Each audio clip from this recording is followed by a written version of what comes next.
విద్యార్థి లోకానికి మీ ఏసడి నమస్కారం ఫ్రెండ్స్. మనము ఈ వీడియోలో ఏం నేర్చుకోబోతున్నాం అంటే ఈ క్లాస్ లో ఏం నేర్చుకోబోతున్నాం అంటే తెలుగు వాక్యాలను ఇంగ్లీష్ లోకి అనువాదం చేయడం ఎలా, ఎటువంటి తెలుగు వాక్యాన్నైనా ఇంగ్లీష్ లో ట్రాన్స్లేషన్ చేయగలగాలి. ఒక పారాగ్రాఫ్ ని తెలుగులో ఇస్తే మీరు ఇంగ్లీష్ లో రాయగలగాలి. ఫర్ ఎగ్జాంపుల్, ఆమె మీకు ఏమవుతుంది, దీన్ని ఇంగ్లీష్ లో చెప్పాలి. ఊహించండి, ఆమె మీకు ఏమవుతుంది, ఊహించండి, దీన్ని ఇంగ్లీష్ లో ఎలా చెప్పాలి, ఎలా ట్రాన్స్లేషన్ చేయాలి. What is she related to you అనాలి. వారు మీకు ఏమవుతారంటే what are they related to you అని చెప్పాలి. సో ఇలా తెలుగు వాక్యాలను ఇంగ్లీష్ లోకి అనువాదం ఎలా చేయాలో మనం ఈ వీడియోలో నేర్చుకోబోతున్నాము. ఇక్కడ నాతో పాటు దాదాపు ఒక 10 మంది విద్యార్థులు ఉన్నారు. విద్యార్థులను అడిగే ప్రయత్నం చేస్తాను. నేను తెలుగులో చెప్తాను, వాళ్ళు ఇంగ్లీష్ లో చెప్పేస్తారు. నేను ఫటాఫటా తెలుగులో వాక్యాలు ఇస్తుంటాను, వాళ్ళు ఇంగ్లీష్ లో చెప్పేస్తుంటారు. ఫర్ ఎగ్జాంపుల్, మనం ఒక ప్లాంట్ గా వెళ్దాం. ఇప్పుడు సింపుల్ పాస్ట్ లో తెలుగు వాక్యాలను ఇస్తే వీళ్ళు ఇంగ్లీష్ లో ఎలా చెప్తున్నారో చూద్దాం. సింపుల్ పాస్ట్ ఎప్పుడు వాడాలి, గతంలో చేసిన పనులను తెలియస్తుంది. ఫర్ ఎగ్జాంపుల్, నేను నిన్న ముంబై వెళ్ళాను అంటే I went to Mumbai yesterday అంటాం. అంటే వర్బ్ యొక్క రెండో రూపాన్ని వాడాలి. ఆమె నిన్న ఒక సినిమా చూసింది, she watched a movie yesterday అని చెప్పాలి. ఇలా గతంలో చేసిన పనులను తెలియజేటప్పుడు సింపుల్ పాస్ట్ ని వాడతాం. ఇప్పుడు ఈ సింపుల్ పాస్ట్ లో నేను తెలుగులో వాక్యాలు ఇస్తాను, వీళ్ళు ఇంగ్లీష్ లో ఎలా చెప్తారో చూద్దాం. పాప నువ్వు చెప్పు. నేను నిన్న కాలేజ్ కు వెళ్ళాను. I went to college yesterday. నేను అంటే ఐ అన్నది, వెళ్ళాను అంటే గో బికమ్స్ వెంట్. నేను వెళ్ళానంటే ఐ వెంట్ అన్నది. To college yesterday. Very good. మేము వెళ్ళాము అంటే we went to college yesterday. Wonderful. మీరు నిన్న కాలేజ్ కి వెళ్ళారు అంటే you went to college yesterday. వారు వెళ్ళారు అంటే they went to college yesterday. అతడు వెళ్ళాడు అంటే he went to college yesterday. నా ఫ్రెండ్ నిన్న కాలేజ్ కి వెళ్ళాడంటే my friend went to college yesterday. Chandrababu Naidu నిన్న కాలేజ్ కి వెళ్ళాడంటే Chandrababu went to college yesterday. Modi నిన్న కాలేజ్ కి వెళ్ళాడంటే Modi went to college yesterday. Shahrukh Khan నిన్న కాలేజ్ కి వెళ్ళాడంటే Shahrukh Khan went to college yesterday. Aishwarya Rai నిన్న కాలేజ్ కి వెళ్ళిందంటే ఏమనాలి? Aishwarya went to college right. Yesterday. అంటే ఏ సబ్జెక్ట్ తీసుకున్నా వర్బ్ యొక్క రెండో రూపాన్ని వాడాలి.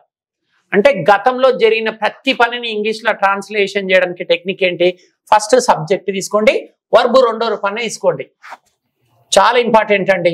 గతంలో జరిగిన ప్రతి వాక్యాన్ని మీకు ఎవరైనా 1,00,000 వాక్యాలు తెచ్చిచ్చినా సరే ఇదే స్టైల్లో ట్రాన్స్లేషన్ చేయండి. ఫస్ట్ సబ్జెక్ట్ తీసుకోండి. ఎదుటి వ్యక్తి మీకు తెలుగులో వాక్యం ఇస్తుంటే అతడు గురించి చెప్తుండా, ఆమె గురించి చెప్తుండా, వాళ్ళ గురించి చెప్తుండా, ఏ సబ్జెక్ట్, ఫస్ట్ ఆ సబ్జెక్ట్ తీసుకోండి. తీసుకున్న వెంటనే వాళ్ళు ఏ పని గురించి మాట్లాడుతున్నారు, వర్బుని రెండో రూపంలోకి మార్చుకోండి. ఫస్ట్ సబ్జెక్ట్ తీసుకోండి, తర్వాత వర్బు యొక్క రెండో రూపాన్ని తీసుకోండి, తర్వాత ఆబ్జెక్ట్ లేదా ఎక్స్ట్రా వర్డ్స్. ఇప్పుడు ఇంకొక రౌండ్ చూద్దాం. నేను నిన్న సీఎం ని కలిశాను అంటే ఐ మీట్ అనాలా, ఐ మెట్ అనాలా, ఐ విల్ మీట్ అనాలా? చెప్పండి. I met CM yesterday. నేను నిన్న సీఎం ని కలిశాను. నిన్న అంటే ఒక పని జరిగిపోయింది. మీట్ అంటేనేమో కలుసాను, మెట్ అంటే కలిశాను.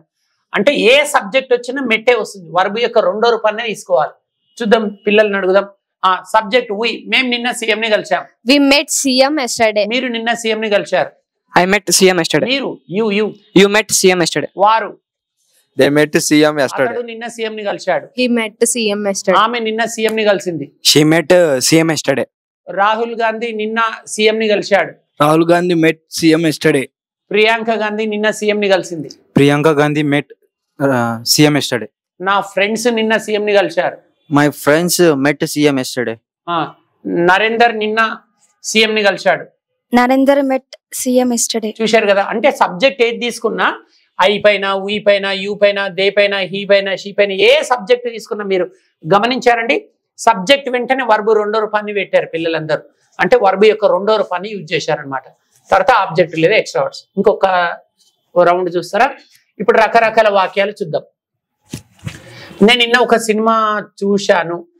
చెప్పండి. నేను నిన్న ఒక సినిమా చూశాను. నేను నిన్న ఒక సినిమా చూశాను. I watched movie yesterday. I watched a movie yesterday. నేను నిన్న టెన్నిస్ ఆడానంటే ఏమనాలి? I played tennis yesterday. Simple. Verb యొక్క రెండో రూపాన్ని తీసుకోవాలి. నేను నిన్న కూరగాయలు తెచ్చాను. Bring brought. బ్రాట్. తీసుకురావడాన్ని బ్రింగ్ అంటారు. తెచ్చాను అంటే బ్రాట్ అనాలి కదా. చెప్పండి. I brought vegetables yesterday. Wonderful.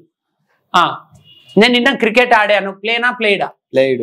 చెప్పండి. I played cricket yesterday. Right. Next, నేను నిన్న ఒక కథ రాశాను. రైట్ అనాలా, రోట్ అనాలా? బ్రోట్. చెప్పండి. I brought story yesterday. నేను నిన్న హైదరాబాద్కి వచ్చాను. I came to Hyderabad yesterday. Next, నేను నిన్న బెంగళూరు వెళ్ళాను. I went to Bangalore yesterday. Yesterday. Very good.